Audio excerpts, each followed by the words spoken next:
One of the most mysterious structures in all of Jewish history is the Mishkan, known in English as the Tabernacle. It was crafted to be mobile, packed up and carried from place to place, so that it could be a sacred home for the divine presence in the middle of a restless, wandering nation as they traversed the Sinai desert. But here's the curious part. When the Israelites finally entered into the land of Israel, and the need for portability supposedly ended, the Mishkan didn't disappear or get replaced by something more permanent. Instead, it settled in one spot, the town of Shiloh, a modest location in the territory of Ephraim, about 20 miles north of Jerusalem, where it stayed for 369 years. Think about that. The Mishkan was in Shiloh for nearly 4 centuries, and yet, how often do you hear anyone talk about Shiloh with the same awe as they do about Temple Mount? Almost never. To be honest, I was no different. For me, Shiloh was a name, a footnote, and nothing more. But last week, I went there for the first time, and everything changed. And now, I can't stop talking about it. Standing there among the ruins, where scattered stones seem to whisper the stories of ancient priests and trembling pilgrims, where you can almost hear Hannah's desperate prayer for a child, where the Ark of the Covenant once rested in a humble sanctuary beneath nothing more than a cloth roof, I found myself wondering, why have we forgotten Shiloh? Why has this place, which housed the Mishkan for 369 years, faded from Jewish consciousness? After all, it was here that Samuel the prophet was raised. It was here that the transition to a monarchy first took root. It was here that Jewish life had its first true national centre. The Mishkan was destroyed by the Philistines after the disastrous battle at Ebenezer. When the ark was captured, Eli, the high priest, died, and Shiloh was reduced to a ruin. Eventually, King David brought the ark to Jerusalem. His son Solomon built the first temple on a modest hilltop surrounded by higher peaks, Mount Scopus to the north, so named because you could scope Temple Mount from its peak, and the Mount of Olives to the east, from where the people witnessed the sacred Yom Kippur rituals unfold. Solomon's temple stood for 410 years before it was destroyed by Nebuchadnezzar's Babylonian forces in 586 BCE. 70 years later, a second temple was built by Ezra and Nehemiah. This more modest temple was later expanded, first by the Hasmoneans following their miraculous victory in 164 BCE, and then dramatically enlarged and beautified by Herod the Great, the architect king whose building projects across Judea rivaled those of Rome.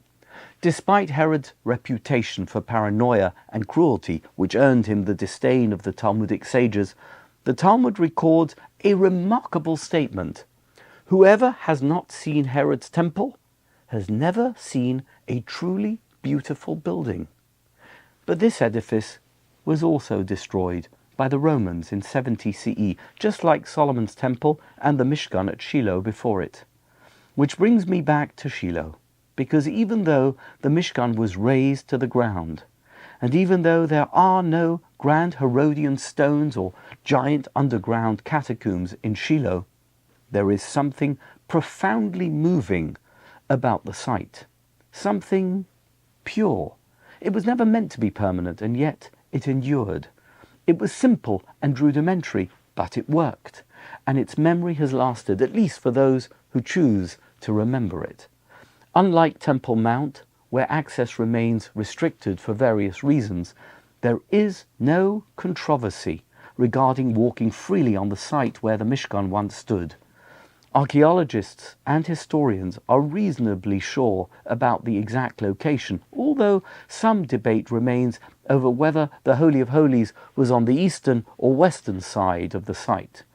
But think about it, you can literally walk on the very ground where the priests once carried out their sacred duties, where sacrifices were offered, where the menorah was lit each day, where the Ark of the Covenant rested. Once the Mishkan was destroyed and the Ark relocated, the holiness of Shiloh was gone forever. Interestingly, according to the great medieval commentator Ravad, the same is somewhat true for Temple Mount, at least until the third temple is built. Maimonides famously ruled that the sanctity of Temple Mount is eternal, based on a Mishnah in Eduyot, meaning that even today entry into the sacred zones carries a severe penalty.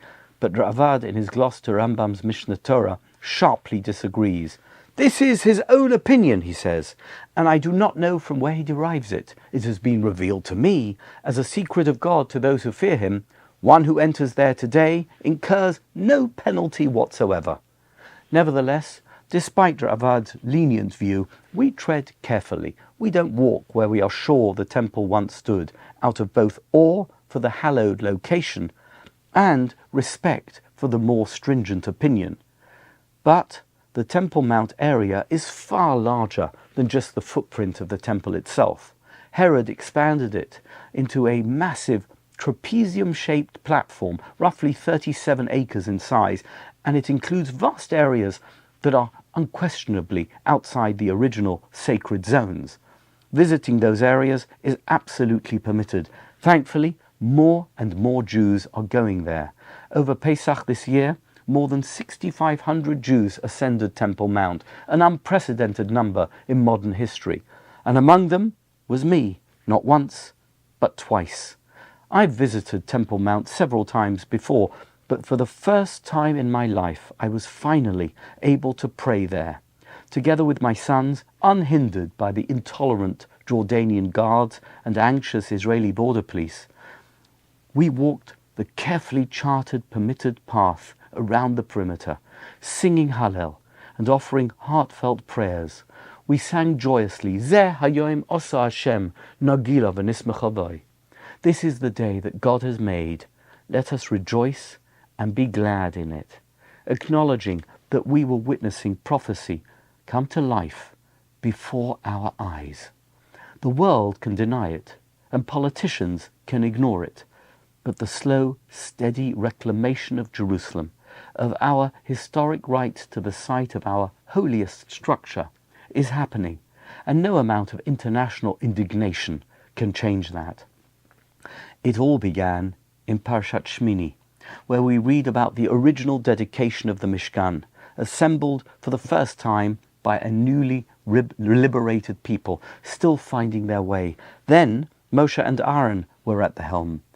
It was a key spiritual moment that set in motion a chain of events stretching through time, to Joshua and the conquest of the land, to the judges and the prophets, to the kings of Israel and the builders of Jerusalem, to Ezra and Nehemiah, to the Hasmonean heroes, to Shimon HaTzadik and the Great Assembly, to the sages of the Sanhedrin who once deliberated on Temple Mount. This is our story. This is our legacy, and it is coming back into focus. To be clear, prophecy won't be realized through passive longing.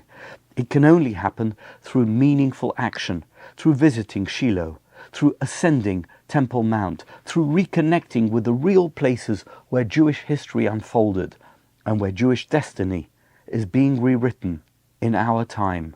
Because Judaism is not merely nostalgia for a glorious past. It's about doing what has to be done to ensure a glorious future.